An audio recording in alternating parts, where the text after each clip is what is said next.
Welcome back to Bardic Sleep Stories. As the world outside grows quiet and the shadows lengthen, we return once more to the sanctuary of the past. Take a deep, slow breath, feeling the air fill your lungs before releasing it fully.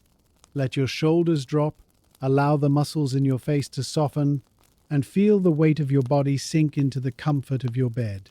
You are safe, you are still, and you are ready to travel through time. The stories we tell here are long, steady, and detailed. They are designed to occupy the wandering mind with the gentle rhythm of history, providing a path that leads away from the worries of today and toward a deep, restorative sleep. There is no pressure to follow every word or reach the end of the chronicle. Whether you drift away in 5 minutes or 50, the story will remain here, a constant and calming presence in the dark. Tonight, we immerse ourselves in a grand and sprawling narrative. We shall set aside the haste of the modern age to observe the slow turning of the wheel of power, focusing on the textures of life, the echoes of ancient stone, and the quiet legacy of those who came before us. Our journey this evening leads us into the heart of a vast and storied heritage. We begin our exhaustive exploration of the Library of Arcane Arts. Imagine a circular room of immense proportions, situated at the very pinnacle of a spire of grey stone. Outside, the autumn weather is turning. A gentle, persistent rain is drumming against the high, arched windows. Tap, tap, tap. The sound is muffled by the thick, leaded glass, creating a cocoon of silence within. The air inside is cool and still, carrying the distinctive sweet perfume of decaying paper, binding glue, and dried lavender used to ward off silverfish. You are standing at a heavy oak desk near the center of the room.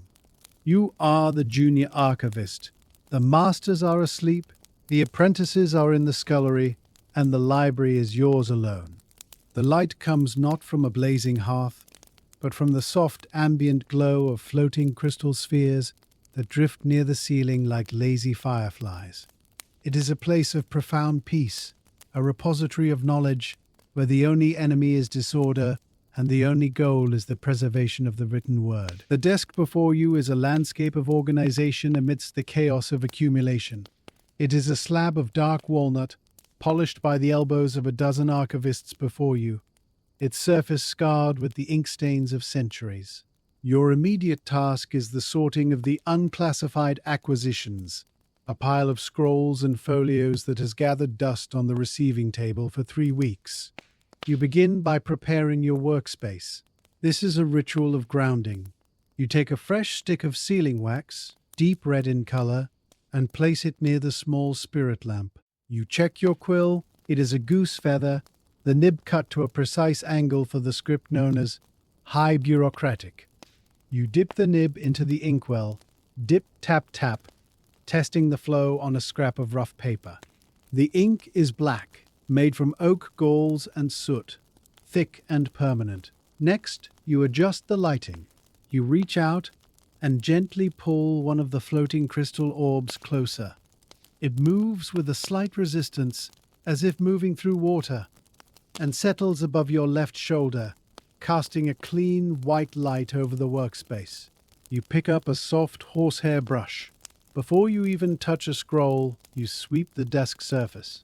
Swish, swish, swish. Dust motes dance in the light before settling on the floor. The sound of the brush on the wood is the only noise in the room, a rhythmic whispering that signals the beginning of work. You feel a sense of solitary purpose. There is no rush here. The magic contained in these scrolls has waited for hundreds of years to be read. It can wait for you to clean your desk.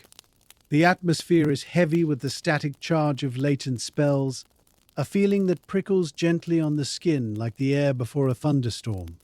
But here, inside, the storm is trapped in ink and paper, sleeping quietly until called upon. You reach for the first item in the stack. It is a scroll case made of hardened leather, cracked with age and stained a dark mottled brown. You hold it in your hands, feeling its weight. It is heavier than it looks, suggesting the parchment inside is dense, or perhaps wrapped around a rod of ironwood. You inspect the seal. It is a blob of green wax, stamped with the sigil of the Order of the Cloud Watchers, a minor guild of weather mages from the northern coast. You pick up your small silver knife, the blade dull enough to not slice the paper, but sharp enough to lift the wax. You work the tip under the seal. Snap! The wax breaks cleanly. You pull the cap off the tube with a soft pop of suction. Slowly, gently, you slide the contents out. The scroll emerges, wrapped in a protective layer of linen. You unroll the linen to reveal the parchment. It is yellowed, the edges frayed like lace. You unroll it on the desk, placing heavy brass weights on the corners to keep it flat. The smell of old ozone and sea salt wafts up from the page. You lean in, adjusting your spectacles.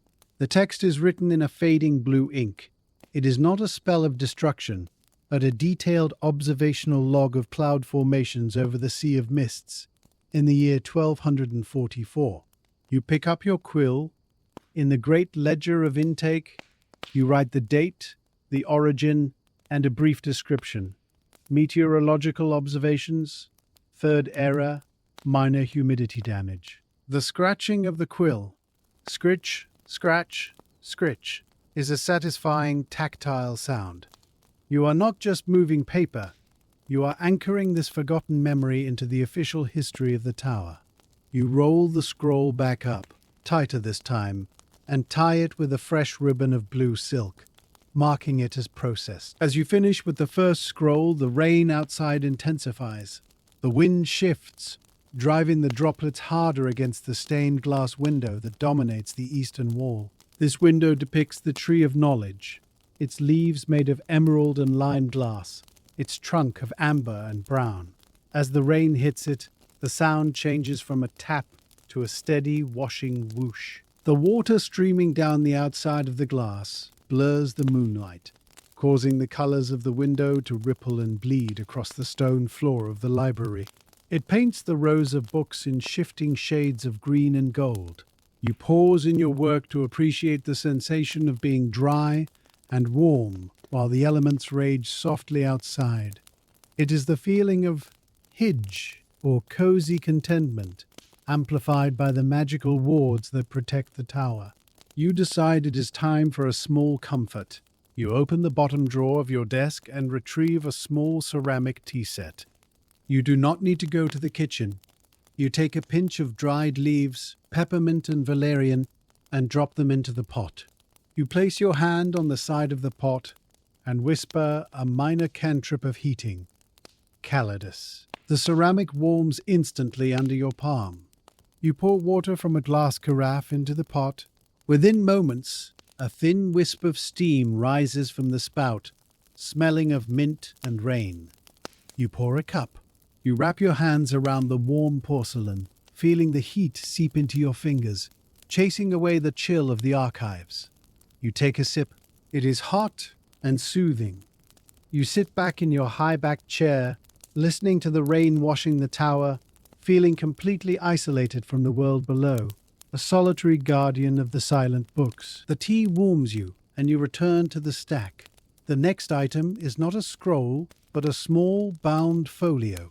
The cover is made of a strange, textured material that feels like velvety moss. It is cool to the touch. There is no title on the spine. You open it carefully. The spine creaks, protesting the movement after decades of stillness. The pages are made of vellum, thick and creamy.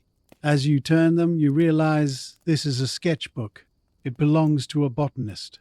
The pages are filled with incredibly detailed drawings of magical fungi. There is the whispering toadstool, drawn with its gills open as if speaking. There is the lantern cap, sketched in white ink on black-washed paper to show its luminescence. Between the pages, pressed specimens of the actual plants have been preserved. They are flat and dry, transparent like tissue paper. You turn a page, and a small cloud of spores releases into the air. Poof! They sparkle gold in the light of your crystal orb. You wave them away gently. You do not sneeze. The magic of the library suppresses such disruptions. You examine the notes, scribbled in the margins. Found near the roots of the eldest oak, one note says, must be harvested by moonlight. You feel a connection to this unknown botanist who wandered the woods centuries ago. You are sharing their quiet moments of discovery. You take your quill and record the find. Botanical sketchbook, anonymous, containing pressed specimens of Class B flora. You close the book gently. You decide this needs to go to the bio-magical section on the 4th tier. You stand up, your chair scraping softly on the stone, and prepare to navigate the labyrinth of the shelves. The library stretches up into the shadows above, a vertical city of paper and leather, waiting for you to walk its silent streets. Leaving the sanctuary of your desk, you step away from the pool of light cast by the floating crystal and enter the dim, hallowed aisles of the main collection. You carry the moss-bound botanical folio in the crook of your arm, holding it gently against your chest, like a sleeping infant. The floor beneath your feet changes from the smooth, cold flagstones of the center circle to the warm, creaking wood of the library proper. These floorboards are made of ancient ironwood, dark and polished, absorbing the sound of your footsteps so that you move as a silent shadow. You walk past the section of civil histories where thousands of grey-bound volumes sleep in dusty rows.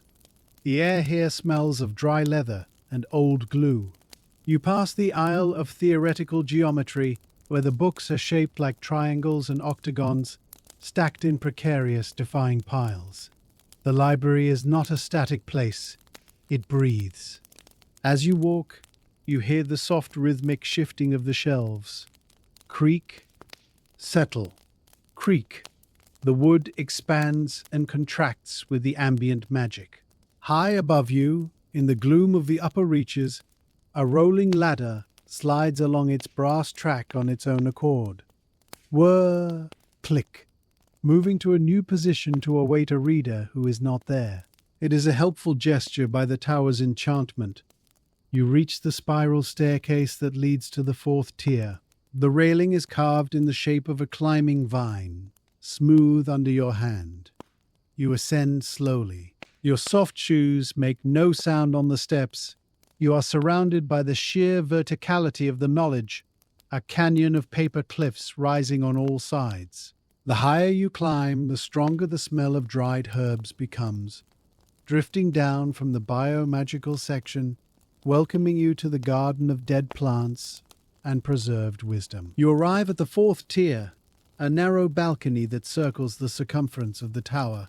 The air here is warmer, trapped by the heat rising from the lower levels. The bio-magical section is less orderly than the others. Vines of living ivy, allowed to grow by the previous archivist, weave through the latticework of the shelves, their leaves rustling softly in the draught. Shh! You scan the shelves, looking for the correct classification code. You pass jars of preserved roots floating in amber liquid, illuminated from behind by the faint phosphorescence of the specimens. You find the section marked Flora, Wild and Unverified.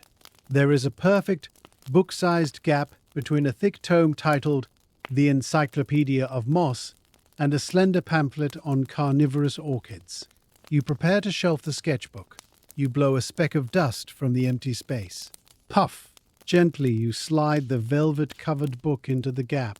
It fits with a satisfying, snug friction. Slide, thud. You run your finger down the spine, aligning it perfectly with its neighbors. A sense of profound satisfaction washes over you. It is the joy of order, of putting a thing exactly where it belongs in the universe. As you withdraw your hand, the ivy on the shelf above reaches down a single curling tendril and taps the top of the book, as if claiming it for the collection. You smile. The library has accepted the offering. You stand there for a moment, listening to the silence of the tier, a silence that feels thick and green, insulated by the thousands of pages of organic study that surround you. The return journey to your desk is leisurely. You descend the spiral stair, letting your hand trail along the cool stone of the central pillar. Halfway down, on the 2nd tier, you pause at the alcove of cartography, This is a small, semicircular recess dominated by a massive floating globe of the world. The globe is not solid. It is a sphere of shimmering illusion, hovering 3 feet above a brass pedestal. You step closer, drawn by the gentle light it emits. The surface of the globe depicts the continents and oceans in real time. You watch the Sea of Whispers. The water is represented by swirling currents of blue ink that actually move, flowing in a slow, hypnotic cycle. Swirl, flow, swirl. You can see tiny white shapes representing clouds drifting across the land masses. It is mesmerizing. You locate the tiny dot that represents this very tower. Above it, a microscopic grey cloud is spinning, mimicking the storm outside. You watch the weather systems of the world turning in their silent, majestic dance. There are no political borders on this map, no red lines of war, only the green of the forests, the grey of the mountains, and the blue of the deep waters. It puts your night into perspective. You are just a tiny point of stillness in a vast, moving world. You watch a storm dissipate over the southern desert, the grey ink fading into yellow, and you feel a corresponding release of tension in your own chest. You turn away from the globe, leaving the world to spin in silence, and continue your descent back to the work at hand. Resuming your seat at the heavy walnut desk, you feel refreshed by your short excursion. You pick up your teacup. It is still warm, the enchantment holding the heat perfectly. You take a sip, tasting the mint, and set it down on a coaster made of slate. You reach for the next item in the acquisition pile. It is a long, slender tube made of clear glass, capped at both ends with silver. It looks delicate, fragile as a soap bubble. You handle it with extreme care, using just the tips of your fingers. Inside the tube, there is no parchment. Instead, floating in suspension, is a sheet of what looks like spun diamond or very thin ice. It glitters in the light of your crystal orb. This is a song sheet of the Crystal Singers, a rare artifact from the underground cities. You do not open the tube. Exposure to the air might shatter the song. Instead, you hold the glass up to your ear. Through the barrier, you can hear a faint, resonant humming. Thrum. It sounds like a finger circling the rim of a wineglass, a pure, sine wave tone that vibrates in the bones of your hand. It is a song of geology, a recording of the earth shifting. You are careful not to shake it. You pick up your quill and write in the ledger. Sonic artifact. Class C. Crystalline containment. Sealed and stable. You write slowly, your handwriting looping and elegant. You place the tube into a padded velvet box, distinct from the scrolls. You close the lid of the box, click, and the humming stops, cutting off the connection to the singing stone. The hour grows later, and the storm outside settles into a steady, rhythmic drumming. The wind has died down, leaving only the vertical fall of the rain. Patter, patter, patter. It washes over the stained glass, turning the window into a waterfall of color. You lean back in your chair, stretching your arms overhead. Your spine cracks softly, pop, relieving the stiffness of sitting. You look around the main floor of the library. The shadows have shifted as the crystal orbs drifted slightly in the air currents. The section of ancient lore is now bathed in a soft purple twilight, while the compendium of cooking spells is in darkness. It is a landscape of mountains and valleys made of books. You notice a small movement near the floor. It is the library cat, a spectral feline named Index. He is translucent, glowing with a faint blue light. He walks through the leg of a table, pauses to lick a paw that isn't there, and then curls up on a rug near the history section. He does not meow. He is a ghost of silence. Seeing him makes the room feel even lonelier, but in a good way. It is a shared solitude. You trim the wick of the spirit lamp on your desk. Snip.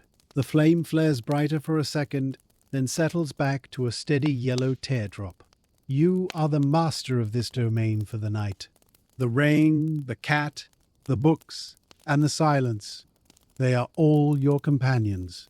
You take a deep breath, smelling the vanilla of the old paper, and feel a wave of heavy, comfortable sleepiness wash over you. But there is still work to be done. Slow and steady work. The work of the keeper of memories. You turn your attention back to the dwindling stack of acquisitions on the walnut desk.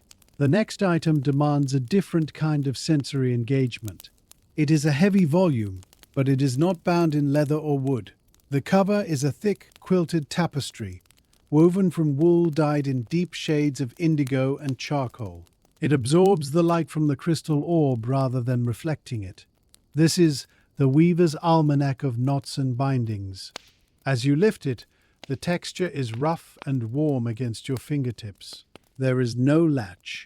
The book is held shut by a braided cord of silver thread. You untie it slowly, slip, slide, the thread feeling cool and smooth like liquid metal. You open the book. The pages are not paper, but sheets of stiffened silk. There is no ink here, no written words to strain the eyes. Instead, the knowledge is conveyed through texture and pattern. Each page features intricate embroidery raised from the surface. You run your fingers over the first page. You feel the knot of silence, a tight, complex geometric pattern that seems to dampen the sound of your skin brushing against it. You turn the page. Swish! The next pattern is the weave of warmth. Even through your fingertips, you can feel a faint, gentle heat radiating from the golden threads. It is a book designed to be read by touch, a manual for the blind mages of the subterranean weavers. You spend a long moment simply tracing the lines of the embroidery, feeling the bumps and ridges of the thread. It is a calming, repetitive motion, like petting a cat. You check the condition of the threads. They are intact, the colors vibrant. You pick up your quill and write, textile grimoire, silk-based. Condition, pristine. Magic signatures, passive/tactile. You close the book, the heavy wool cover muffling the sound, and retie the silver cord with a simple, respectful bow. The act of logging the heavy almanac has drained the last reserves of your inkwell. The black pool at the bottom of the crystal jar is shallow, barely enough to wet the nib. You must make a pilgrimage to the well of words. You stand up, stretching your legs, and pick up the empty inkwell. You navigate through the rows of shelves towards the northern alcove of the library. Here stands a font carved from black obsidian, shaped like a gargoyle with its mouth open. This is not for water, but for the enchanted ink that the library generates to record its own history. You approach the font. The air here smells sharply of iron, oak galls, and a hint of vinegar, the distinct, astringent scent of permanent ink. You place your jar under the gargoyle's mouth. You turn a small brass tap on the side of the pedestal. Squeak, turn. A thick, viscous stream of black liquid flows out. Glug, glug, glug. It is quieter than water. It is heavy and rich. You watch the level rise in your jar, the surface of the ink acting like a dark mirror, reflecting the distorted image of the library shelves behind you. When it is nearly full, you turn the tap off. The flow stops instantly, with no drip.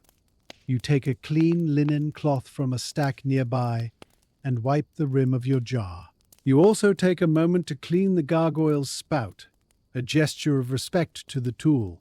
While you are here, you check the other reservoirs. There is a smaller font for invisible ink, which looks empty but you know it is full, and a pot of illuminator's gold, which glitters even in the shadows. Satisfied that the supplies are sufficient, you carry your refilled inkwell back to your desk, moving carefully to ensure the surface of the black liquid remains perfectly still. On your way back from the ink font, you pass through the scriptorium of the silent quills.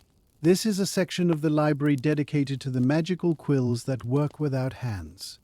It is a long, narrow aisle lined with drafting tables. At this hour, the work is done, and the quills are roosting. You pause to observe them. Dozens of quills, peacock, pheasant, swan, and crow are standing upright in their holders. They look like a flock of sleeping birds. A few of them are twitching slightly, perhaps dreaming of the words they will write tomorrow. Twitch, rustle. One large white quill, clearly a senior scribe, ruffles its feathery veins with a soft sound, settling deeper into its stand. The table surfaces here are dusted with pounce, a fine sand used to dry ink. It sparkles faintly in the dim light. You notice a small spill of red ink near a sleeping raven feather quill. You cannot leave it. You take a rag from your pocket and gently dab the spot. Dab, dab. The wood absorbs the stain, returning to its polished sheen. You straighten a stack of parchment that has been left askew. The orderliness of the scriptorium is vital. These tools have a temperament, and they work better in a tidy environment. The silence here is different from the rest of the library. It is an expectant silence, a pause in a conversation. You tiptoe past the sleeping instruments, careful not to wake them, leaving them to their rest before the morning sun commands them to dance across the paper once again. Back at your desk, you place the fresh inkwell in its designated circle of brass. Before you continue with the new acquisitions, you remember a minor repair that needs your attention. You open a flat drawer and pull out a scroll you set aside earlier. It is a map of the star fields, but it has a tear near the constellation of the Hunter. You prepare your mending tools. You lay the map out flat on a clean board. You take a small jar of archive paste, a mixture of rice flour and water blessed by a mending spell. It smells faintly of almond and starch. You pick up a brush made of soft squirrel hair. You dip the tip into the paste. Dip. You apply a microscopic line of the adhesive to the torn edge of the paper. Your hand is steady. You are a surgeon of paper. You take a strip of ghost tissue, a paper so thin it is almost invisible, and lay it over the tear. You use a bone folder, a smooth, polished tool made of ivory, to press the tissue down. Rub, slide, smooth. You work from the center outwards, pushing out any air bubbles. Under your hands, the tear seems to vanish. The magic in the paste activates, knitting the fibers of the paper back together. You watch as the jagged line fades, leaving the map whole again. It is deeply satisfying. You wipe the excess paste away with a damp sponge. You leave the map to dry under a heavy glass weight. This act of restoration is the heart of your duty. You are fighting the slow entropy of time with glue and patience, preserving the stars for another 1,000 years. The repair is complete. You lean back, exhaling a long breath that ruffles the papers on your desk. The rain outside has changed its rhythm again. It is no longer a driving storm, but a soft, steady weeping of the clouds. You turn your head to look at the eastern window. Through the colored glass, you can see nothing of the outside world, but you can feel the drop in temperature. The stone walls of the tower are radiating a deep, penetrating cold. You decide to fortify your personal comfort. You reach down and pick up a heavy woolen shawl that you keep draped over the back of your chair. It is a tartan of green and grey. You wrap it around your shoulders, pulling it tight. The wool is scratchy, but incredibly warm. You feel the heat trapped against your body. You rub your hands together, swish, swish, generating a little friction warmth. The library feels even more enclosed now, a warm bubble in a cold sky. You can hear the wind singing a low, mournful note around the stone spire of the tower. Hoo, hoo. It is a lonely sound, but it only serves to make your solitude feel more precious. You are safe inside the stone. The books are insulating the walls. The magic is sealing the cracks. You are the kernel in the nut, the ember in the ash. You settle deeper into your chair, feeling the solid wood against your back, and turn your eyes once more to the work, ready for the next discovery in the stack. Secure in the warmth of your woolen shawl, you reach for the largest item remaining in the intake pile. It is a tube of significant girth, made of hammered copper that has oxidized to a pleasant earthy green. The cap is screwed on tight, requiring a firm grip and a steady twist of the wrist. Screech, clink. The metal threads protest, then release.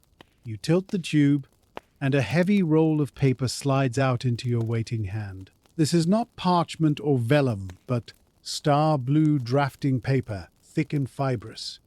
You unroll it across the entire width of your desk, weighing down the curling corners with 4 heavy geodes: amethyst, quartz, citrine, and obsidian. The document is a blueprint, an architectural diagram of the very tower you sit in, but drawn 3 centuries ago. The background of the paper is a deep midnight blue, and the lines of the drawing are stark white, glowing faintly with residual illumination. The smell of the paper is distinct. It is the chemical scent of cyanotype, sharp and metallic, mixed with the dusty odor of copper. You trace the white lines with your finger. You see the spiral staircase, the library rotunda, and the hidden chambers beneath the foundation. You notice a small, spiraling staircase drawn in the thickness of the northern wall that you have never seen in reality. It is labeled The Path of the Silent Mouse. You smile. It is likely a service tunnel for the magical automatons. You take your magnifying glass, the lens thick and convex, and inspect the fine print in the corner. Drafted by the Guild of Stone Singers, year 890. You pick up your quill to log this significant find. Architectural schematics, copper tube series. Condition: excellent. Note: reveals structural anomalies in the north quadrant. You blow gently on the wet ink to dry it, whoosh, before carefully removing the geodes. You allow the paper to snap back into its tight roll, thwop, and slide it back into its copper home, sealing the secrets of tea. The cataloguing of the blueprint has stirred a curiosity in you about the physical state of the library itself. You decide to leave the desk again, this time to inspect the climate wards in the sensitive section of living grimoires. You walk towards the western arc of the room. As you approach, the silence of the library changes texture. It becomes heavier, filled with the soft rhythmic sounds of slumber. This section houses books bound in the hides of magical creatures, and they retain a spark of life.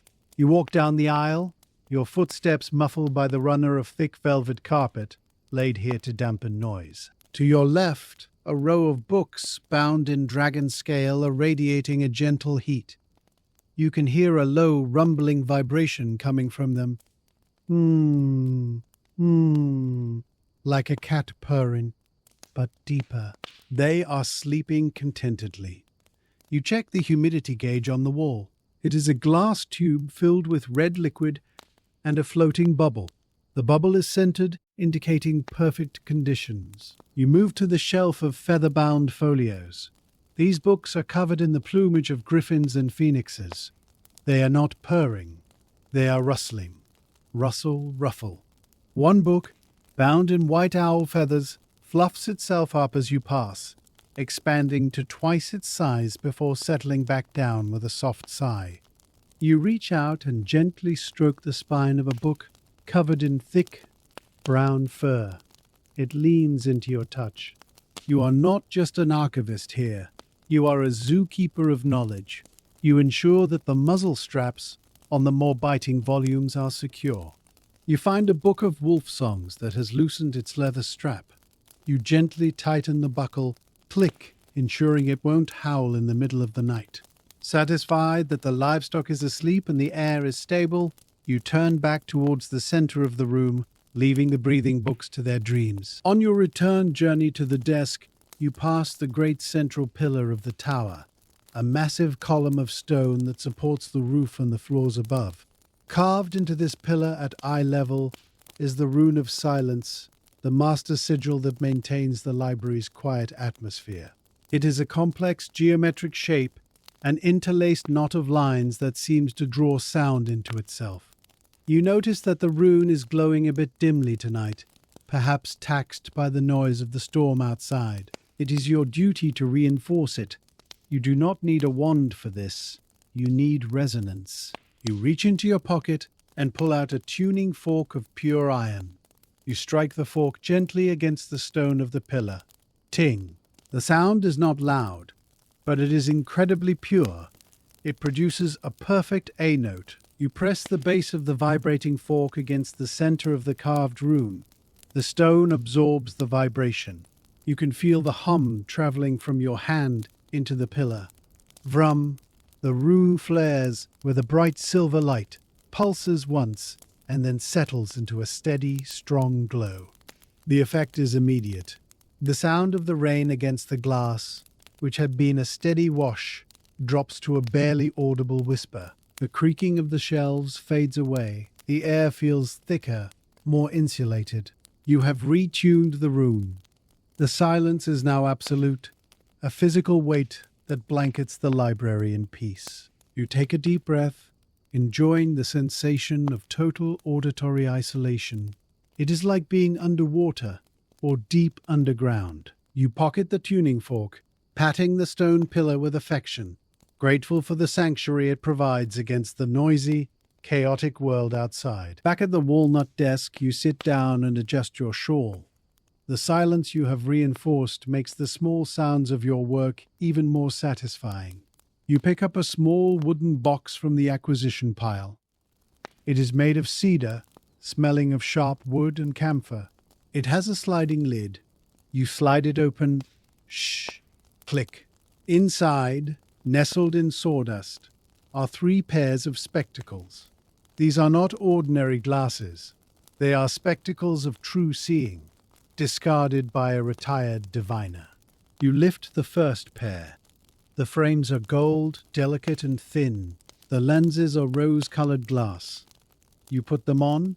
Immediately, the library changes. You do not see the books.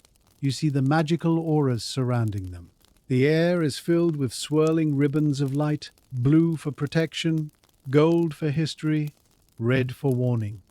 It is beautiful, but overwhelming. You take them off.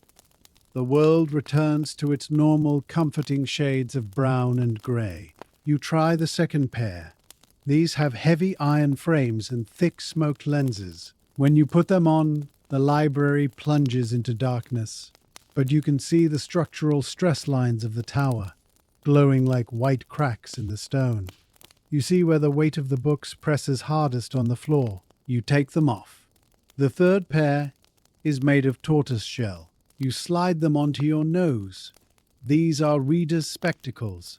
They magnify the text of the ledger on your desk, making the ink look wet and fresh. And they cause a soft, helpful voice to whisper the pronunciation of difficult words in your ear. You smile. You place all 3 pairs back into the cedar box, nestling them into the sawdust. You pick up your quill and write, Optical Aids, Divination Grade. 3 sets. Functional. Store in the vault of lenses. You slide the lid shut, sealing the magical sight away. The night has reached its midpoint, the hour known to the archivists as the turning of the page. It is the time when the tower's internal mechanisms realign to account for the movement of the moon. You feel a deep subterranean vibration in the floorboards beneath your feet. It is not an earthquake. It is the slow, deliberate rotation of the library's core. Rumble, thrum.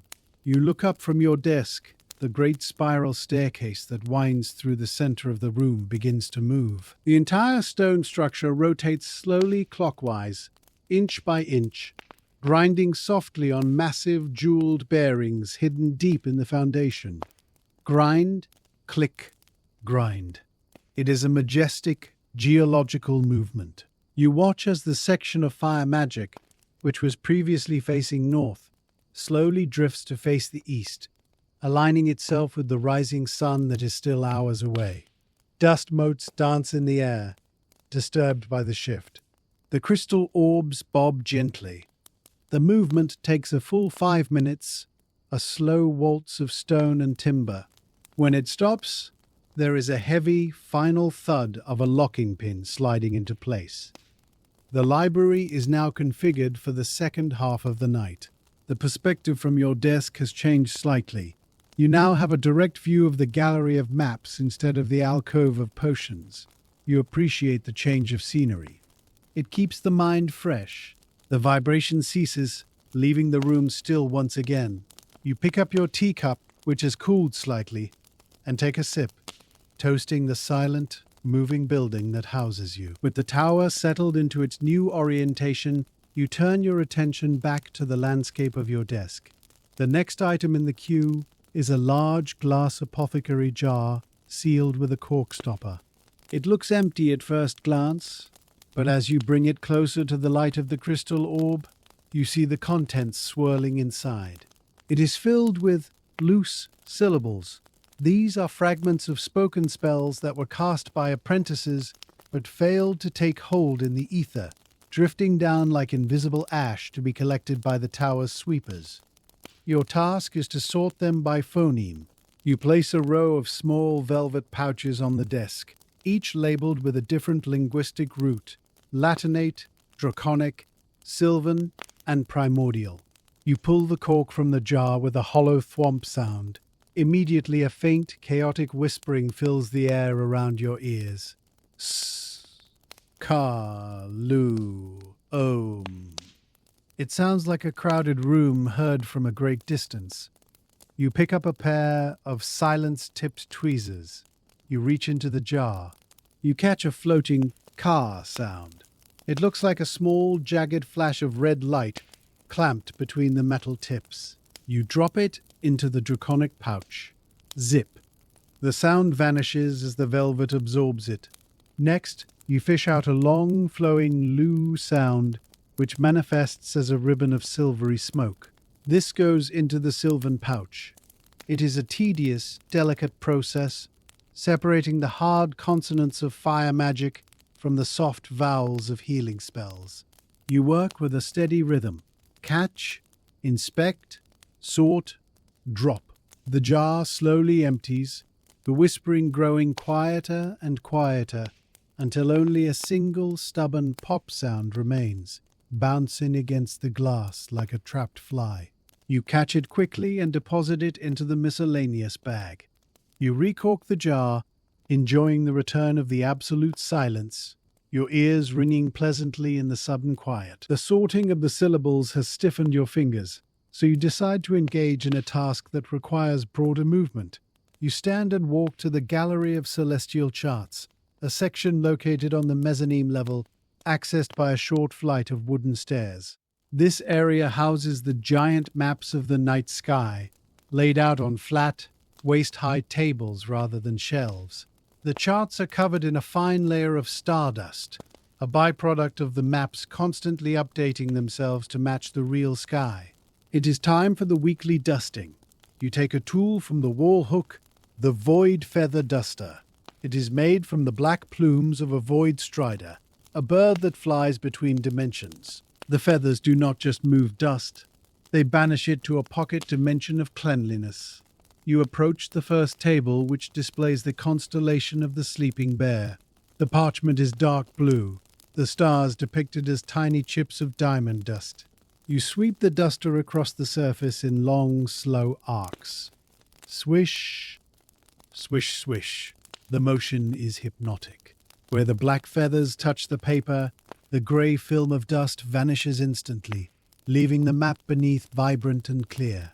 You watch as the stars seem to brighten, grateful to be uncovered.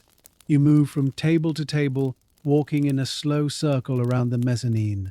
You clean the nebula of the weeping willow and the comet's path. The air here smells of ozone and cold, empty space. There is no sound but the soft rustle of the feathers and the creaking of your shoes on the floorboards. You are polishing the heavens, wiping away the debris of the cosmos with a gentle hand, ensuring that the navigation of the stars remains clear for the dreamers and the travelers of the world below. Descending from the mezzanine, you spot a small irregularity in the section of ethereal theory. A single volume, bound in pale blue leather, is vibrating slightly on the shelf. You approach it with the calm demeanor of a seasoned professional. You pull the book from the shelf. It is The Mechanics of Moonbeams, Volume 4. You open the cover and immediately spot the problem. The book has luma worms, These are not destructive pests in the traditional sense. They are small, glowing larvae that feed on the magical residue of high-level theory. They are harmless but distracting, as their chewing sounds like tiny crunches. You see 3 of them, glowing a soft neon green, munching on the margins of page 300. Crunch, crunch, crunch. You do not harm them. You walk to the relocation station, a small terrarium on a side table filled with scraps of blank parchment and old spell drafts. You pick up a soft bristle brush. You gently tickle the first worm. It curls into a ball, looking like a glowing pea. You roll it onto a piece of card and tip it into the terrarium. It lands softly and immediately starts eating a discarded grocery list. You repeat the process for the other 2. Once the book is clear, you inspect the damage. It is minor, just a few scalloped edges on the paper. You take your mending tape, a transparent strip of adhesive, and reinforce the page. You close the book and slide it back onto the shelf. You look into the terrarium. The worms are happy, glowing contentedly as they feast on the scrap paper. It is a small ecosystem of the library, a reminder that even the pests here are filled with light and magic. You give the glass of the terrarium a gentle tap of farewell and return to your duties. The night is deep now, and your stomach gives a polite rumble, reminding you that the body needs sustenance even in a tower of spirit. You return to your desk and press a small silver button set into the woodwork. Ding! This signals the kitchen automations in the basement. Moments later, you hear the faint groaning of ropes and pulleys behind the paneling of the western wall. Creak, groan, creak. A small hatch opens at waist height. The archivist's dumbwaiter. A wooden tray slides out, smelling of warmth and comfort. The kitchen has sent up the midnight ration. It is simple monastic fare, but prepared with magical perfection. There is a small loaf of dark rye bread still steaming from the oven, its crust dusted with flour. There is a wedge of sharp, white cheddar cheese. There is a red apple, sliced into perfect crescents, and a small pot of honey. You take the tray to your desk, pushing aside the ledger to make room. You break the bread. Crack. The sound is loud in the quiet room. You spread a little honey on the crust. You eat slowly, savoring the contrast between the sweet honey and the salty cheese. You pour a fresh cup of tea to wash it down. This meal is a ritual of grounding. It connects you to the earth, to the grain and the cow and the bee, anchoring you in the physical world amidst all this abstract magic. You watch the rain streaking the glass as you chew. You are alone, but you are well fed and warm. When you are finished, you wipe your hands on a linen napkin, place the empty plate back on the tray, and send it back down into the dark. Whoosh, hearing it descend to the depths, leaving you once again in the company of the books. With your hunger sated and the library fully maintained, you take a moment to simply exist in the space. You sit back in your chair, resting your head against the padded leather, and close your eyes. You listen to the song of the tower. It is a sound that only the archivists know. It is not a single noise, but a complex chord of existence. Beneath you, deep in the foundation, you can hear the low bass thrum of the geomantic anchor, the spell that keeps the tower standing tall against gravity. It vibrates in the soles of your feet. Above you, in the wind catchers on the roof, you hear the high whistling melody of the air currents being woven into ventilation. Hoo! Wee! Hoo!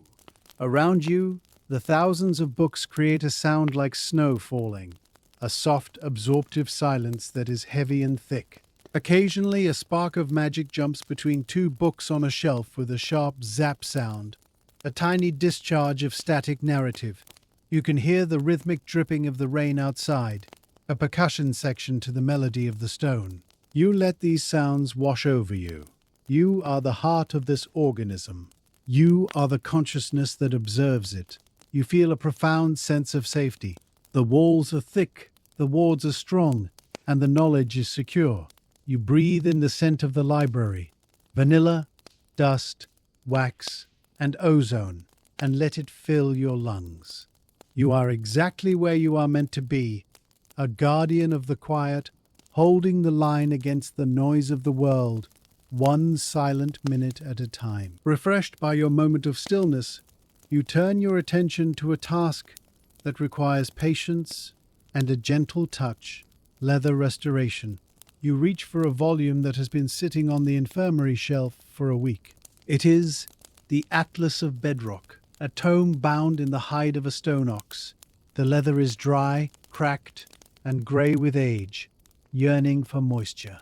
You open a jar of hydra oil, a thick, golden unguent derived from the regenerating heads of a swamp hydra, harvested sustainably, of course. The smell is rich and earthy, like wet clay and lanolin. You take a soft white cotton cloth and dip it into the oil. Dip. You begin to rub the oil into the cover of the book. You use small circular motions, working from the center of the spine outwards. Rub, swirl, rub. As the oil penetrates the dried pores of the hide, the leather darkens, transforming from a dusty gray to a deep, lustrous chocolate brown. The book seems to sigh under your hand, the stiff binding relaxing as the fibers become supple again. You work your way across the front cover, carefully navigating around the embossed copper title. You treat the corners, which are worn soft, ensuring they are protected. The repetitive motion is meditative. You are not reading the book, you are healing its skin. You can feel the history of the object, the hundreds of hands that have held it before you. When you are finished, the book gleams in the lamplight, renewed and resilient. You buff it gently with a dry chamois cloth. Buff, buff, buff, until it shines with a soft satin finish.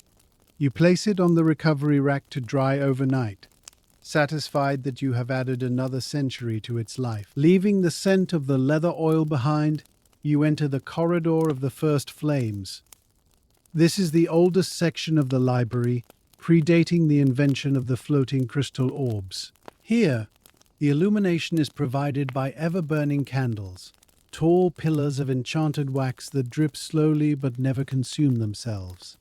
However, the wicks still require occasional maintenance to burn cleanly. You carry a snuffer of stasis, a brass tool on a long pole. You walk down the narrow aisle, the floorboards creaking with a deeper note here. The light is warm and yellow, casting long dancing shadows that stretch across the spines of the ancient grimoires. You inspect the first candle. The flame is flickering erratically, casting a nervous light. The wick has curled over, creating a mushroom of carbon. You reach up with the snuffer. Clink. You pinch the wick gently. You do not put the fire out. The magic prevents that. Instead, you trim the excess carbon with a small blade attached to the snuffer. Snip. The blackened bit falls into the catcher cup. Immediately the flame steadies, transforming from a guttering flutter to a tall, unwavering spear of light. You move to the next candle and the next. It is a slow procession of light. The smell of hot beeswax and ozone is strong here. Snip, steady, snip, steady. With each correction, the shadows in the corridor become less chaotic, settling into calm, predictable shapes. You are the gardener of the light, pruning the flames to ensure the knowledge remains visible. By the time you reach the end of the corridor, the aisle is bathed in a perfect golden serenity, a cathedral of silent fire. As you turn the corner from the candlelit corridor, you hear a sound that does not belong in a library, a faint, musical tinkling, like a very small brook. Drip, trickle, drip. Your ears perk up. You follow the sound to the hydromancy annex, a section filled with scrolls written on blue-tinted parchment. You scan the shelves. There, on the third shelf up, you spot the culprit. It is a scroll of the endless spring. The containment seal on the end of the case has developed a hairline fracture. Water is not gushing out, but it is weeping, forming a single clear droplet every few seconds it falls onto the stone shelf below. Plip. It has formed a small, shallow puddle the size of a saucer. There is no panic. You simply walk to the nearby spill station and retrieve a sponge of absorption. This is a natural sea sponge, dried and enchanted to hold 10 times its volume. You place the sponge in the puddle. It expands instantly, whoosh, soaking up the water without leaving a trace of dampness. You then pick up the leaking scroll case. It feels cool and damp in your hands. You carry it to the stasis basin, a stone sink designed for exactly this purpose. You lay the scroll in the dry basin. You take a strip of waterproof binding tape made from the wax of giant lily pads. You wrap the fractured end of the case tight. Wrap, smooth, seal. The dripping stops. You dry the case with a towel. The crisis, such as it was, is averted. You return the scroll to its shelf, but you place it on a small ceramic saucer just in case. A prudent measure for a leaking piece of magic. Resuming your patrol, you pass through the gallery of past archivists. This is a circular room lined with oil paintings of the wizards and scribes who have tended the tower over the millennia. At night, the subjects of the paintings are usually asleep. You walk softly on the carpet runner, respectful of their rest. You stop before the portrait of archivist Thelonious the Quiet, a man with a long white beard and a velvet cap. He is painted sitting in a high-backed chair, a book open on his lap. Currently, in the painting, his head is lolled back against the canvas, and his mouth is slightly open. If you listen closely, you can hear a faint, scratchy snoring coming from the frame. Snore, wheeze, snore. It is a charming human sound in the hall of images. You notice that a fine layer of dust has settled on the gilded bottom edge of his frame. You take your feather duster and gently whisk it away. Swish! Thelonious twitches in his sleep. He mutters something unintelligible, perhaps alphabetized the potions, and shifts his weight, the painted fabric of his robe rustling softly. He does not wake up. The background of the painting, which usually shows a sunny afternoon, has shifted to match the current time. Painted stars twinkle in the dark sky behind him. You smile at the slumbering ancestor. It is a comfort to know that even in paint the work is exhausting, and the rest is well earned. You move on, leaving him to his two-dimensional dreams. You have circled the entire floor and find yourself back near the great eastern window. The rain has stopped completely now. The storm has broken, leaving behind a sky of washed-out indigo and clearing clouds. You decide to take a look at the world you have been ignoring. You locate a small ventilation latch at the bottom of the stained glass window. It is made of brass, cold to the touch. You undo the clasp, click, and push the small pane open just a crack. Immediately, the scent of the outside rushes in to mix with the smell of the books. It is the smell of petrichor, whetstone, damp earth, and bruised grass. It is crisp and cold. You put your eye to the gap. Far below, the world is silver and black. You can see the slate tiles of the lower roofs shining wetly in the moonlight. You see a stone gargoyle on the corner of the parapet. A steady stream of water is drooling from its open mouth, draining the gutters. Splash, splash, splash. The forest that surrounds the tower is a sea of dark mist, the treetops poking through like islands. It is incredibly peaceful. The silence of the outside world meets the silence of the library at this open latch. You take a deep draught of the fresh air, letting the cold fill your lungs and wake your mind. You are high above it all, safe in your stone shell. You watch a single cloud drift across the face of the moon, momentarily dimming the light, before passing on.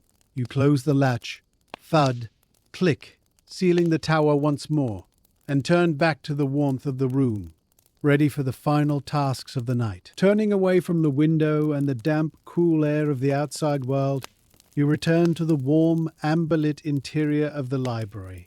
Your eyes, adjusted to the gloom of the storm, take a moment to settle on the next task. Suspended in the air above the reading tables of the giants, massive slabs of stone designed for books the size of doors, drifts a collection of lenses of scrutiny. These are large circular discs of polished glass, rimmed in brass, that hover at various heights to aid in reading fine print. They drift on the library's air currents like a school of transparent jellyfish. You notice that several of them have become smudged with the fingerprints of the day's scholars, or clouded by the humidity of the earlier rain. You retrieve a tall, rolling stepladder and a cloth of fine white silk. You climb the ladder, creak, creak, until you are eye level with the floating discs. You reach out and gently grasp the rim of the nearest lens. It resists slightly, bobbing in the air, held by a weak magnetic enchantment.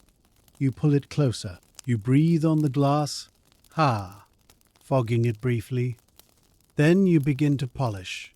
Swish, squeak, swish. You work in slow, concentric circles. As the smudge disappears, the light from the crystal orbs passes through the glass with perfect clarity, projecting a bright, focused circle of light onto the floor far below. You release the lens, and it drifts back to its original position with a soft, resonant thrum.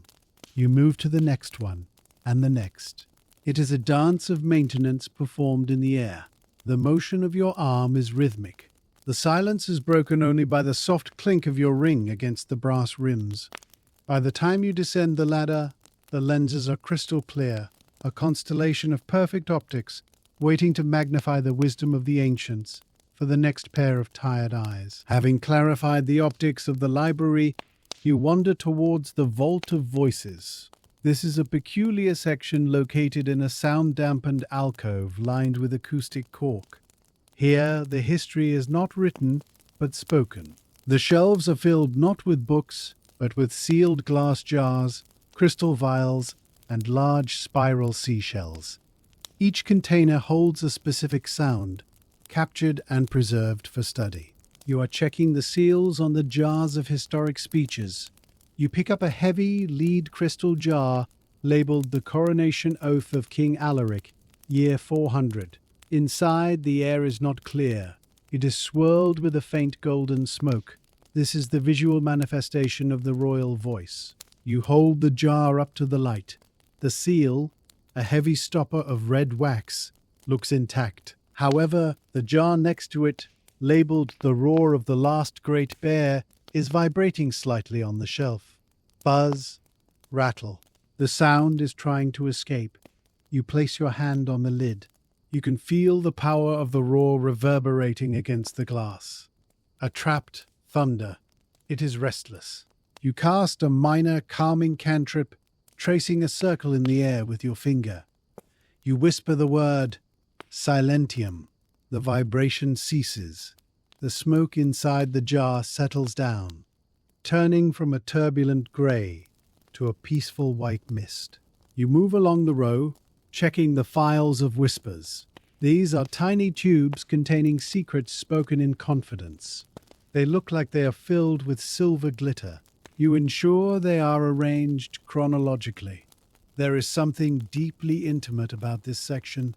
You are the guardian of 1,000 voices that have long since fallen silent in the throat, yet live on in the glass, a choir of ghosts resting on the dusty shelves. As you leave the acoustic alcove, your foot nearly brushes against a small metallic object stationary on the floor. You look down. It is one of the catalogue crawlers, a mechanical construct shaped like a large beetle, crafted from brass and copper. Its job is to scuttle along the bottom shelves, dusting the areas that brooms cannot reach and retrieving dropped bookmarks. This particular crawler has stalled. Its legs are frozen in mid-step, and its gemstone eyes are dim. You crouch down, you pick it up. It is heavy, dense with clockwork gears. You turn it over to inspect its belly. There, you see the problem. A small tuft of carpet lint has jammed the main drive gear. You take a pair of fine tweezers from your pocket. Delicately, you pull the lint free. Tug, snap, the gear springs back into position. You take a small key from your belt. a winding key, and insert it into the slot on the beetle's back. You turn it 3 times. Crick, crick, crick. The sound is sharp and mechanical. You feel the tension build in the spring. You set the crawler back on the floor. For a second, it remains still. Then, with a whir of gears, zzzt, it springs to life. Its eyes glow a soft amber. It does a little circle, tapping its metal feet on the wood. Tap, tap, tap, as if thanking you, and then scurries off under the History of Goblins section to resume its endless patrol. You watch it go, feeling a kinship with the little machine. You are both creatures of routine, keeping the great engine of the library running through the long, quiet night. The interaction with the brass beetle reminds you that the library is a consumer of resources and stocks must be maintained. You make your way to the pigment garden, a small glass-enclosed greenhouse situated on a balcony that juts out from the southern wall. Here, under the light of enchanted sun lamps that mimic the daylight spectrum, grow the plants used to make magical inks. The air inside is humid and smells of crushed leaves and damp soil. Your target is the indigo starflower, a plant with petals the color of the midnight sky. The ink made from these flowers is used for writing prophecies. You pick up a small basket and a pair of silver shears. You move among the planters. The flowers are in bloom, their centers glowing with a faint white phosphorescence. You select the blossoms that are fully open, indicating peak potency. Snip. The flower falls into the basket. Snip. You work slowly, harvesting only what is necessary. The plants rustle as you brush past them. You also check the gold leaf ferns. These plants actually absorb trace metals from the soil and deposit them in their leaves. You run your finger along a frond. It leaves a glittering dust of gold on your skin. You brush the excess gold dust into a small collection jar. Sweep, sweep. It is a quiet agricultural task, performed high above the earth. The contrast between the dusty, dry books of the main hall and this lush green breathing space is refreshing.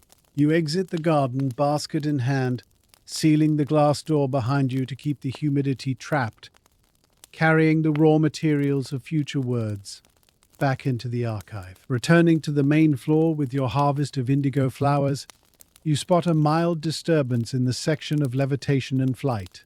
A book has escaped its shelf. It is a slender volume titled The Art of Weightlessness.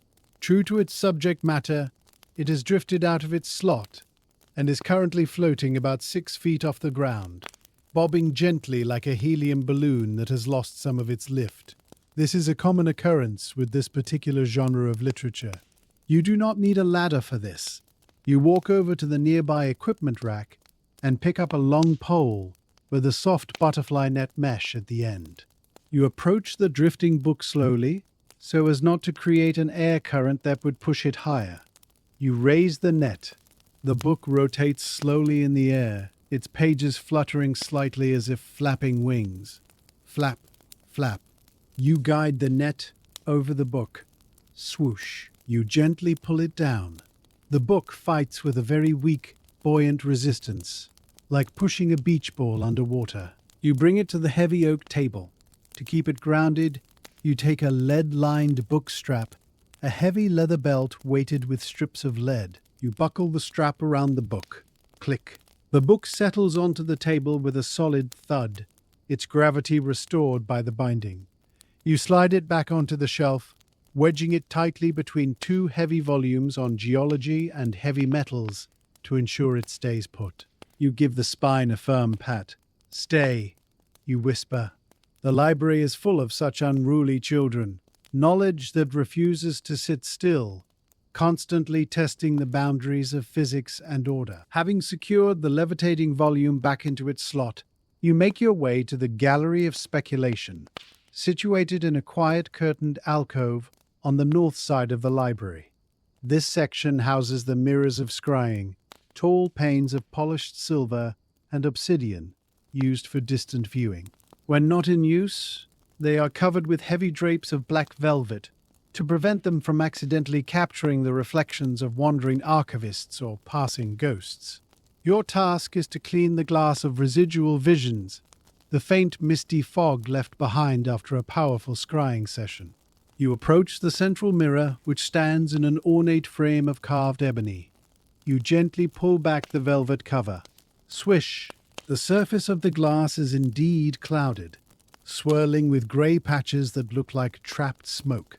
You take a bottle of clarity fluid, a solution distilled from morning dew and eyebright.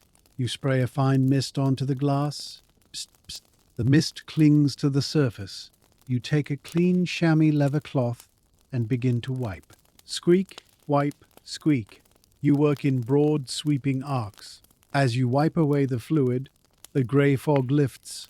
For a fleeting second, you might see a flash of a distant mountain range or a stormy sea, the echoes of the last wizard's gaze. But you ignore them, focusing only on the glass. You polish until the surface is a flawless black pool that reflects nothing but the dim lights of the library behind you. You repeat this process for the smaller hand mirrors arranged on a side table. It is a work of erasing the past to make room for the future. When the glass is perfect, you draw the heavy velvet curtain back over the frame. Swish, leaving the mirror to sleep in the dark, blank, and ready for the next pair of eyes to seek answers in its depths. From the dry, reflective silence of the mirror gallery, you descend a short flight of stone steps into the aquatic archive, also known to the staff as the grotto. This is a sunken section of the library designed to house knowledge from the underwater kingdoms. The air here is cool and smells distinctly of brine and damp stone. The books here are not made of paper which would rot, but of engraved shells, etched gold leaf, and tablets of carved coral. They are stored in rows of illuminated glass tanks filled with enchanted seawater. The light in the grotto is a soothing, wavering turquoise, cast by the glowing water. You walk along the rows of tanks, checking the filtration systems. You stop at a tank containing the scrolls of the Mer King. The water is bubbling gently, bloop, bloop, bloop, driven by a small magical pump that mimics the ocean currents. You check the salinity gauge on the side of the tank. The needle is slightly low. You open a bin of sea salt crystals, large rough grains that smell of the deep ocean. You take a small scoop and sprinkle the salt into the filter intake. Splash, dissolve. You watch as the crystals vanish into the water, swirling down into the tank. The water clarifies slightly, the bubbles becoming more vigorous. You wipe a smudge of algae from the glass front of the tank with a rag. Inside, a small spectral crab, a guardian spirit, scuttles across the golden tablets, waving a claw at you. You nod in return. The grotto is a place of heavy, liquid silence, where the sound of your breathing is masked by the constant, gentle burbling of the water, a lullaby of the tides trapped within the stone walls of the tower. Ascending from the grotto, you enter the vault of crystalline thought.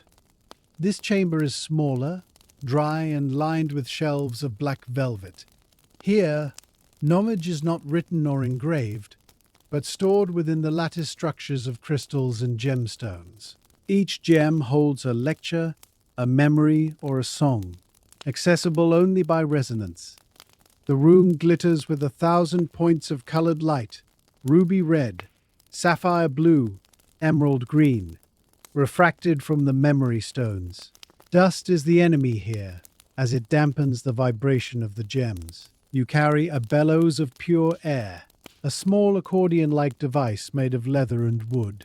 You approach a shelf holding a cluster of large purple amethysts. You aim the nozzle of the bellows and squeeze gently. Whoosh! A puff of clean, dry air blows across the facets of the crystals. Dust motes dance away into the dark. As the air hits the gems, they hum faintly, twing, twing, a high-pitched musical resonance that lasts for only a second.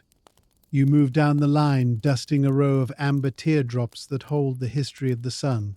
Whoosh! Hum. The sound is like wind chiming through a canyon of glass.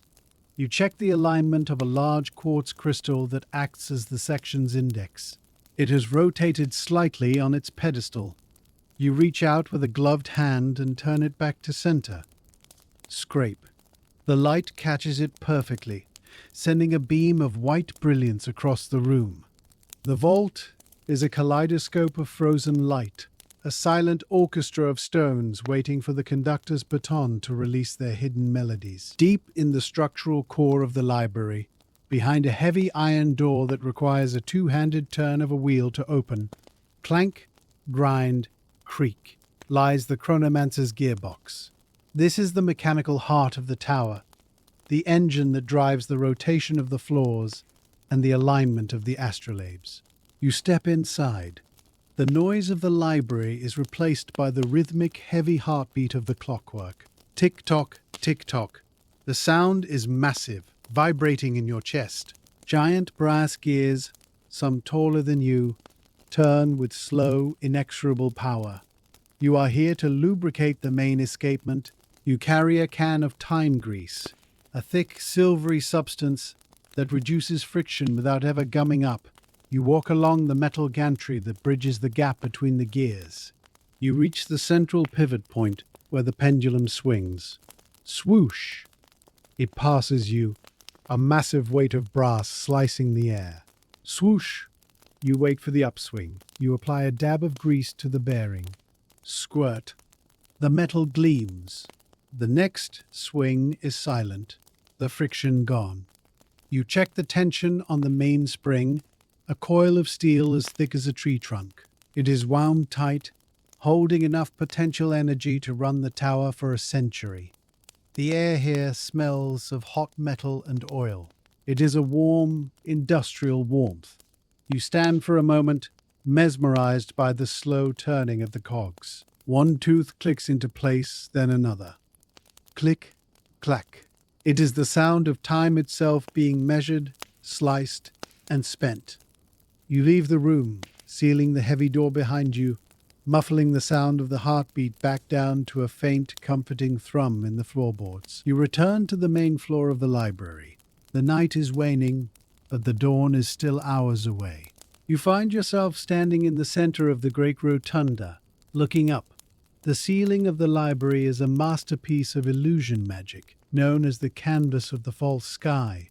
While the storm may have passed outside, the ceiling displays a perfect, idealized night sky, independent of the weather. You decide to lie down on the floor, right in the center of the rune of silence, to fully appreciate the view. The stone is cool against your back. You look up. The ceiling is a dome of velvety black, scattered with stars that do not twinkle, but burn with a steady, scholarly light. You watch as a painted comet trails slowly across the zenith, leaving a tail of glittering dust that fades after a few seconds. You see the constellation of the Quill rising in the east. The illusion is so perfect that you feel a sense of vertigo, as if you could fall upwards into that infinite dark. You are a speck in the universe of knowledge. The spiral staircases around you look like the ribs of a giant beast. The shelves are the walls of a canyon. In this position, prone and passive, you feel the true weight of the library. It is a fortress of memory. It presses down on you not with heaviness, but with a sense of security. You are the custodian of the stars, the keeper of the gears, and the washer of the glass. You close your eyes for a moment, letting the image of the false sky imprint itself on your eyelids, floating in the center of the silent, spinning world. Rising slowly from the cool stone of the rotunda floor, you feel the stiffness in your back that speaks of a long night of service. You smooth the front of your robes and adjust your woolen shawl. The silence of the library is now a familiar weight, a comfortable cloak that you wear with ease. Your next task takes you away from the paper and vellum of the upper levels and down into the crypt of lost languages. You descend a narrow, spiraling staircase carved directly into the bedrock. The air here is dry and carries the scent of baked clay and ancient dust. This section houses the earliest forms of writing: stone tablets, clay cylinders, and knotted ropes. The shelves are made of rough-hewn granite, sturdy enough to hold the immense weight of the collection. You walk down the aisle of cuneiform and glyphs. You are checking the humidity seals on the tablets of Uruk. These are heavy, square slabs of fired clay, covered in wedge-shaped indentations. You run your hand over the surface of a tablet. It is cold and gritty. The writing is sharp, preserving the inventory of a grain silo from 5,000 years ago. There is no magic in the text itself, only the magic of survival. You check the stasis field that surrounds the shelf. It manifests as a faint, shimmering curtain of air. You wave your hand through it, shimmer, feeling a slight tingle. The field is active. It prevents the clay from crumbling into dust. You pick up a brush made of stiff hog bristles and gently sweep the shelf beneath the tablets. Scrape, scrape. Grains of sand fall to the floor. The sound is harsh and earthy in the quiet crypt. You are standing in the graveyard of words, surrounded by civilizations that have crumbled to dust, yet their taxes and their laws remain here, heavy and solid in the dark. As you turn to leave the crypt, a flicker of movement catches your eye near the archway of runes. It is a whisper moth, a small, magical insect that feeds on the residue of spoken spells. It must have followed you down from the upper levels. Its wings are pale gray, patterned like crumpled paper, and they emit a soft white luminescence. It flutters erratically. Flap, flutter, flap, bumping gently against the stone ceiling. You cannot let it stay here. The crypt offers no sustenance, and it will starve. You hold out your hand, palm open and flat. You hum a low, steady note, mimicking the drone of a dormant spell. The moth pauses in its flight. It senses the vibration. It circles once, twice, and then descends, landing lightly on your fingertips. Its legs are ticklish, like tiny threads. You can feel the warmth of its glowing wings. It weighs nothing, a ghost of an insect. You cup your other hand over it gently, creating a cage of fingers. You carry it up the stairs, moving slowly to avoid startling it. You ascend back to the main library floor. The air is fresher here. You walk to the section of oratory, where the magic of speech is strongest. You open your hands. The moth sits for a moment, preening its antennae before taking flight. Flutter. It spirals up towards the crystal orbs, drawn to the light and the lingering echoes of the day's lectures. You watch it go, a tiny spark of life in the vast cavern of books, satisfied that you have returned it to its proper grazing grounds. The rescue of the moth has awakened a desire to visit the higher altitudes of the library. You direct your steps towards the ladder of the stratosphere. This is a rolling ladder attached to a brass rail that circles the uppermost tier of the shelves, 50 feet above the floor. You climb. Creak, step, creak. The higher you go, the thinner the air becomes. The smell of old paper fades, replaced by a scent of dry ozone and cold stone. You reach the top platform. You are now level with the chronicles of the Cloud Cities. These books are bound in white leather and are light as feathers. You are looking for a specific volume, the Atlas of Wind Currents. You find it wedged between two heavy tomes on storm architecture. You pull it out. It slides easily. You open it on the small folding shelf attached to the ladder. The pages rustle with the sound of a breeze. You are checking for draft rot, a condition where the ink is blown off the page by the magical winds stored inside. You turn the pages carefully. The maps are drawn in silver ink. You see the currents swirling across the paper. The ink holds fast. There is no smudging, no fading. The book is healthy. You close it and slide it back. From this vantage point, you look down at the library floor. The desk where you started is a tiny island of wood in a sea of stone. The crystal orbs look like distant stars. You feel a sense of vertigo, not of falling, but of suspension. You are a bird perched in a cliff of knowledge.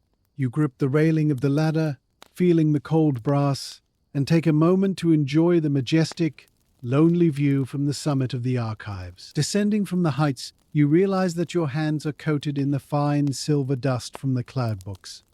You head to the restoration washroom, a small tiled chamber off the main hall used for cleaning delicate artifacts. The room is lined with white porcelain sinks and smells of lemon and soap. You turn the tap of the main basin. Squeak. Brush. The water flows clear and cold. You wash your hands, the silver dust swirling into the drain like a galaxy spiraling into a black hole. While you are here, you decide to attend to a stained scroll that has been soaking in a treatment tray. It is a recipe for a potion of invisibility, stained with grape juice by a careless apprentice 3 centuries ago. You look into the shallow tray. The scroll is submerged in a solution of milk of magnesia and tears of a ghost. You use a pair of wooden tongs to gently lift the corner of the parchment. The purple stain is fading, lifting off the fibers and dissolving into the liquid. Drip, drip. You lower it back down. You pick up a soft, natural sponge.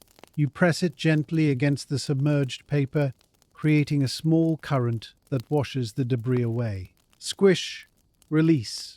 The motion is rhythmic and soothing.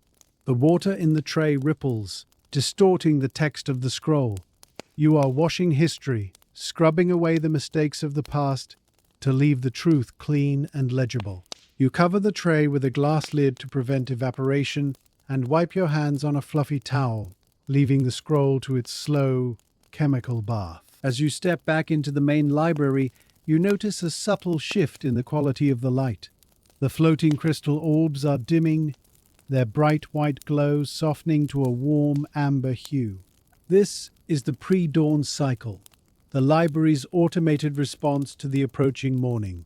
The false sky on the ceiling begins to shift as well. The stars fade, and the deep black turns to a bruised purple, mimicking the eastern horizon. The shadows in the corners of the room lengthen and soften. The night shift wards begin to power down. You hear a low descending hum.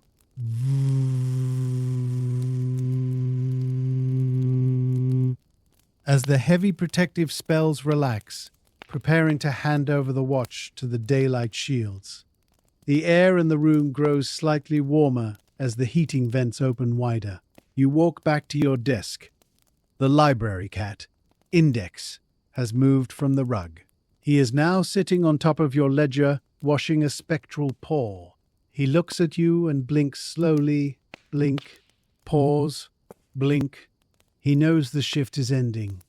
You feel a wave of heaviness in your limbs. The adrenaline of the night is fading, replaced by a deep, satisfying fatigue. You have kept the watch. You have sorted the syllables, fed the moths, and polished the stars. The library is in order. You sit down in your chair, gently moving the ghost cat aside. Your hand passes through him with a slight chill, and prepare to make the final entries in the logbook before the sun crests the mountains and brings the waking world to your door. The time has come to close the ledger of the night. You sit upright in your chair, dipping your quill for the final time into the black pool of the inkwell. Dip, tap. The ink is smooth and dark. You write the date in the upper corner of the page, the numbers flowing from the nib in elegant curves. You review the column of entries, the cloud observations, the botanical sketches, the song sheet, the mended map. It is a good list, a testament to a productive silence. You add the final summary. Shift concluding. Wards stable, humidity nominal. No spectral incursions. You sign your initials at the bottom with a flourish. You sprinkle a pinch of fine white sand over the wet ink to dry it. Sprinkle... wait. You watch the sand darken as it absorbs the excess moisture. You blow the sand away, poof, into the waste tray. The page is dry and permanent. You close the heavy leather cover of the ledger. Thump. It is a sound of finality. You place the quill in the cleaning jar, swirling it in the water to remove the ink before wiping it on a chamois cloth. You cap the inkwell, twisting the lid tight to prevent evaporation. You tidy the desk, aligning the edges of the blotting paper, and placing the crystal orb back in its resting divot. You are erasing the evidence of your labor, leaving the surface pristine for the next keeper of the books. The desk looks exactly as it did when you arrived, a blank slate of walnut waiting for the next chapter of history to be written. You feel a deep sense of accomplishment. You have held the line against chaos for another night. As you finish tidying your station, the first true light of the sun strikes the prism of the dawn, a crystal pendulum hanging in the eastern window. The prism catches the light and scatters it into 1,000 tiny rainbows that dance across the library floor. This triggers the morning protocol. You hear a series of soft, mechanical clicks echoing from the walls. Click, click, click. The heavy velvet curtains that cover the sensitive moon scrolls automatically draw themselves shut. Swish, protecting the nocturnal magic from the harsh solar rays. Conversely, the metal shutters on the solar grimoires begin to open. Creak, clang. These books, bound in gold and sun-bleached linen, wake up. They begin to hum with a low, warm vibration, absorbing the morning light to recharge their spells. The air in the library shifts. The smell of ozone and damp earth fades, replaced by the scent of warm dust and dry paper. The library cat, Index, stands up, stretches his translucent back into a high arch, and fades away completely, retiring to the spirit realm until the shadows return. The floating crystal orbs that provided your light during the night slowly drift upwards, gathering in a cluster near the ceiling where they dim to a dull, sleepy grey. The library is transforming. It is shedding its mysterious, nocturnal skin and putting on its daytime face, becoming a place of study and scholarship rather than a temple of secrets.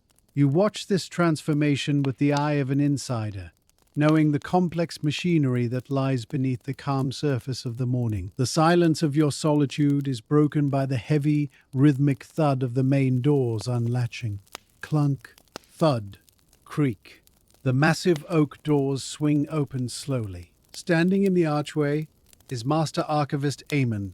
He is an older man, stooped with the weight of knowledge, wearing robes of dusty brown. He carries the distinct, inviting scent of fresh coffee and pipe tobacco. He nods to you. It is a silent greeting, a transfer of command. He does not ask for a report. He can read the peace of the room. He walks to the main desk, his cane tapping softly on the floorboards. Tap, tap, tap. You stand and step aside. He places a small paper bag on the desk, a fresh pastry from the village bakery, as a token of thanks. He sits in the chair you have just vacated. He adjusts his spectacles. He opens the ledger you just closed. He reads your entry and gives a small grunt of approval. "Good work with the moth," he murmurs, his voice gravelly with sleep. "That is all the praise that is needed." You bow your head slightly. The handover is complete. The burden of the tower has been lifted from your shoulders. You are no longer the guardian, you are simply a tired scholar ready for rest. You pick up your shawl and your empty teacup. You step away from the circle of authority, moving towards the exit. The library belongs to the day now, to the noise of students and the scratch of many quills. You are a creature of the night shift, and your time here is done. You walk towards the door, your footsteps feeling lighter now that the duty is discharged. You step out of the library and onto the landing of the spiral staircase. The air in the stairwell is cooler than the library, moving in a steady draft from the open door at the bottom of the tower. You begin your descent. Step, step, step. Your hand trails along the rough stone wall. You can feel the vibration of the tower waking up. Somewhere below, a door slams. You hear the distant murmur of voices, apprentices hurrying to breakfast. You pass the door to the dormitory of scribes, hearing the sounds of washing and waking. You continue down, descending past the hall of maps and the chamber of echoes. With every revolution of the stairs, you are leaving the high abstract world of magic and returning to the grounded physical world of the earth. You reach the ground floor. You enter the cloakroom, a small vestibule lined with pegs. You hang up your official archivist's robe, trading it for your heavy outdoor cloak.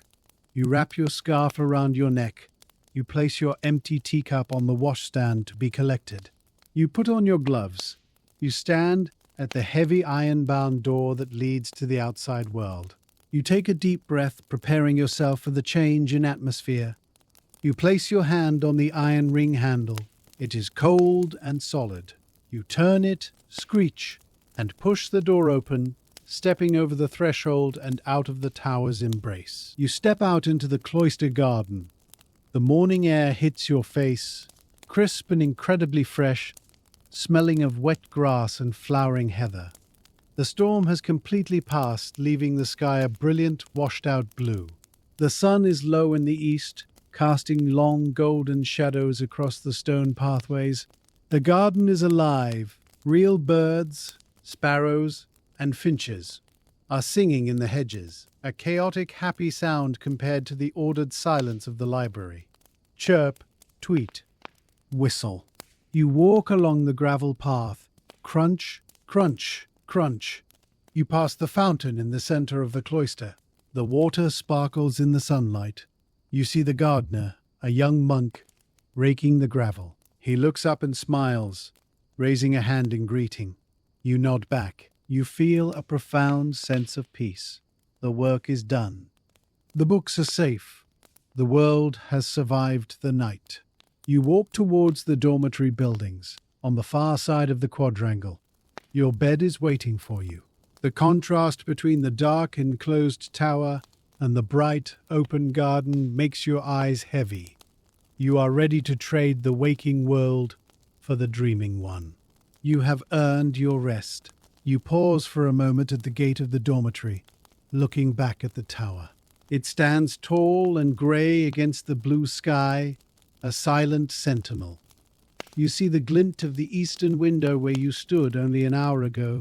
You smile, turning away, and walk through the gate, letting the sounds of the morning fade behind you as you seek the quiet of your room. You push open the heavy wooden door of the dormitory building and step into the sanctuary of the night watch.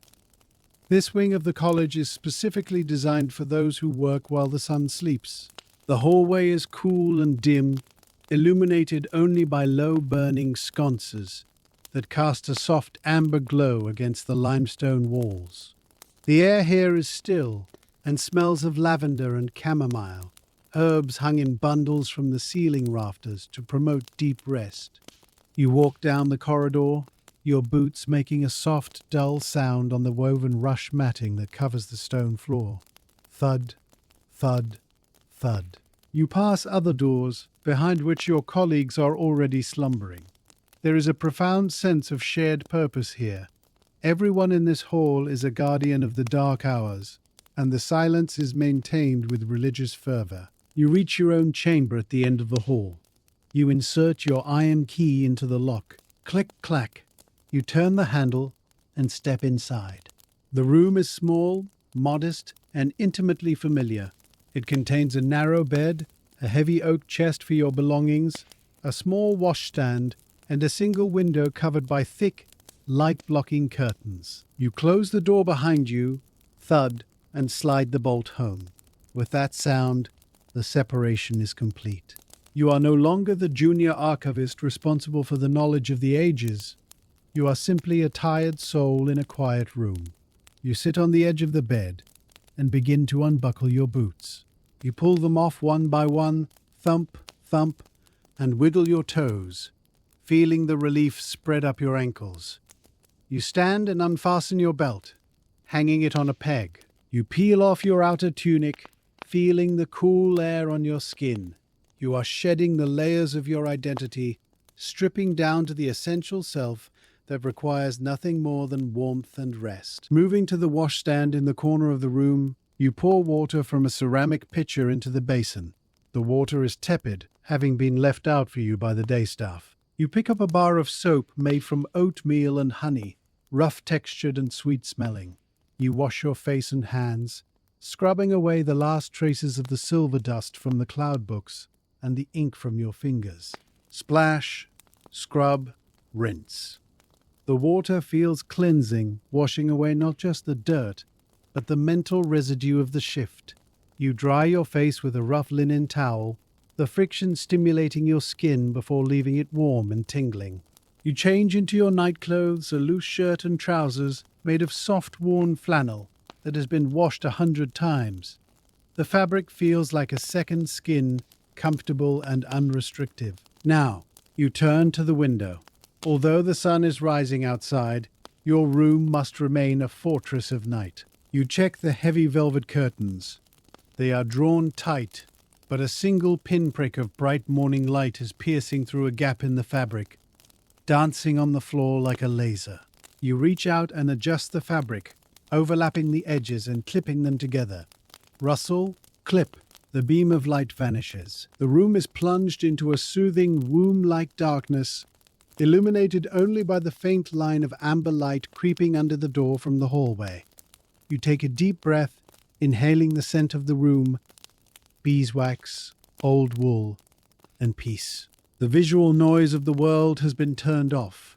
Your eyes relax in the gloom. The transition is physical. Your heart rate slows, your breathing deepens, and your body understands that the time for vigilance has passed and the time for recovery has begun. You approach the bed. It is a sturdy wooden frame piled high with a mattress stuffed with straw and dried heather, which provides a firm but yielding support. You pull back the heavy woolen quilt, swish, revealing the sheets beneath. They are cool to the touch. You climb in.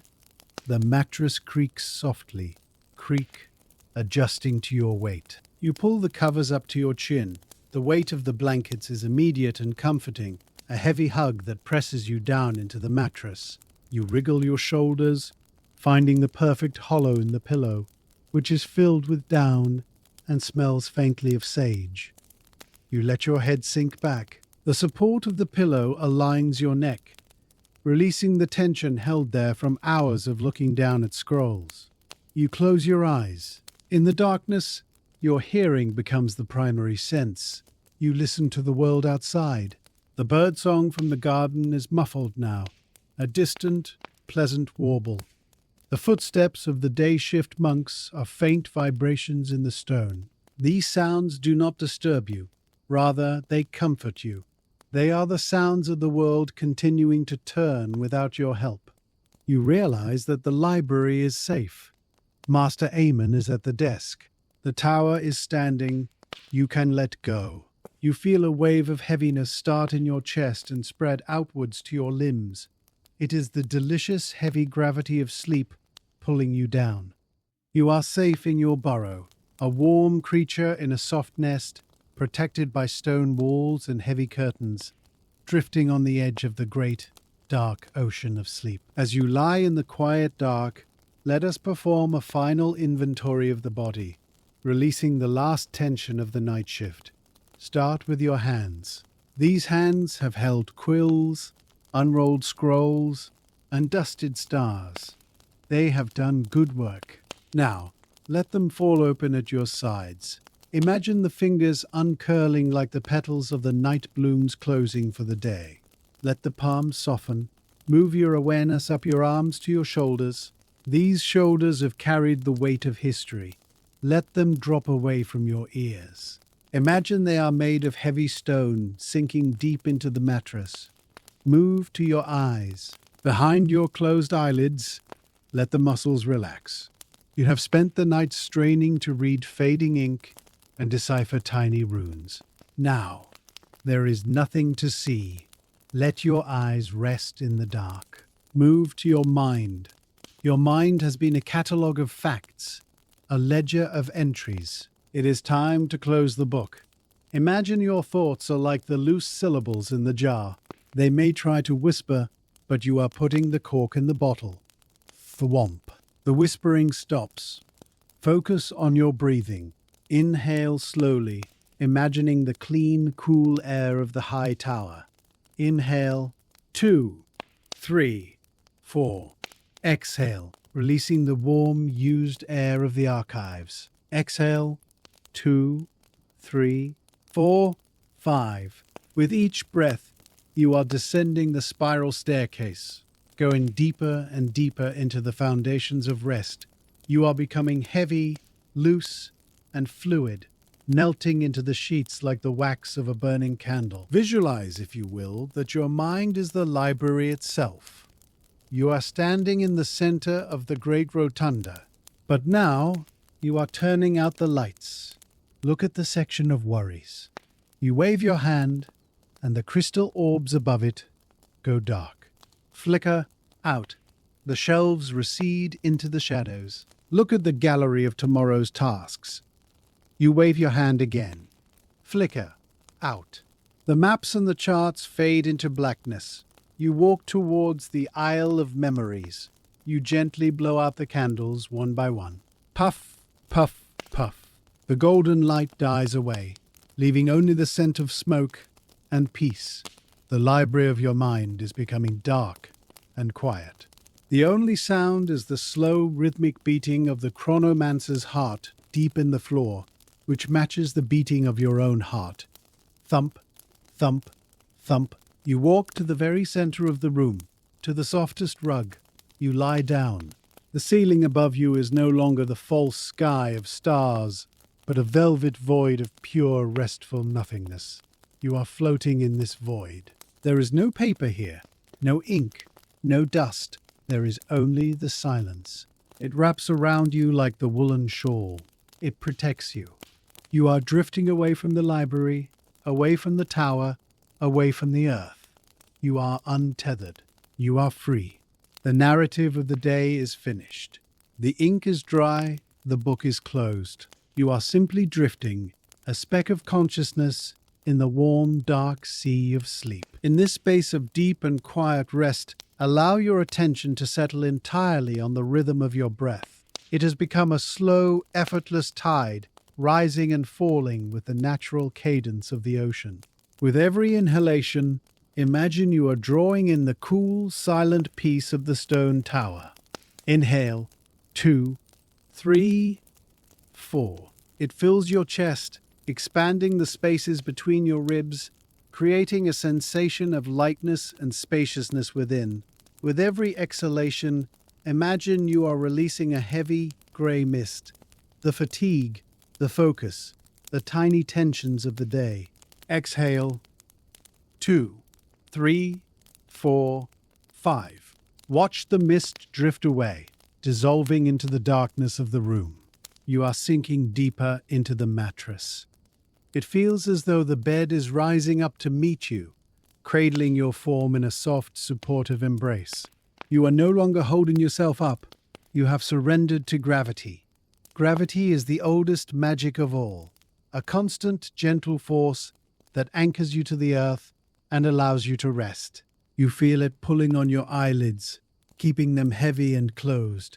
You feel it pulling on your arms and legs, making them feel pleasantly leaden. You are descending the final spiral staircase of the night. It is not made of stone, but of clouds. Each step down takes you further from the waking world and closer to the center of sleep. You take a step, down. You take another, down. The air gets warmer, softer, and quieter.